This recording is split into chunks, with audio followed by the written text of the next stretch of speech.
বৃষ্টি সবারই পছন্দের ভাই, কিন্তু আমার চট্টগ্রামের অনেক এলাকার মানুষ আছে বৃষ্টি চাইতেও অনেক ভয় পায়। কারণ বৃষ্টি যদি বেশি পরিমাণে হয়ে যায় তখন এই অবস্থা হয়ে সবাই অনেক দুর্ভোগে পড়ে যায়। তো এটা হচ্ছে আমাদের চকবাজারের কাতালগঞ্জ নবপণ্ডিত বৌদ্ধ বিহারের সামনে এই চিত্রটা। তো আসলে এরকম শুধু এখানে নয়, আমাদের চট্টগ্রামের অনেক এলাকায় হয়। মুরাদপুর, বহদ্দারহাট, বাকলিয়া এবং আশেপাশে অনেক এলাকায় কিন্তু বেশি পরিমাণে বৃষ্টি হলে এই ধরনের পানিতে তলিয়ে যায়। তো অবশ্যই এটা নতুন কোনো ঘটনা নয় আমাদের চট্টগ্রামের জন্য।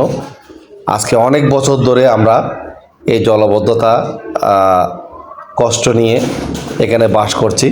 তো আমাদের মনে একটাই দুঃখ, এই জলাবদ্ধতা নিরসনের কি কোনো প্ল্যান বা কোনো সিস্টেম নাই বা কোনো ইঞ্জিনিয়ার নাই যে এটার থেকে আমাদের চট্টগ্রামবাসীকে পরিত্রাণ দিবে।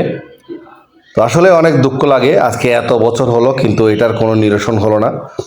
তো সবাই দোয়া করবেন আল্লাহ যেন আমাদের এই কষ্ট থেকে পরিত্রাণ করে।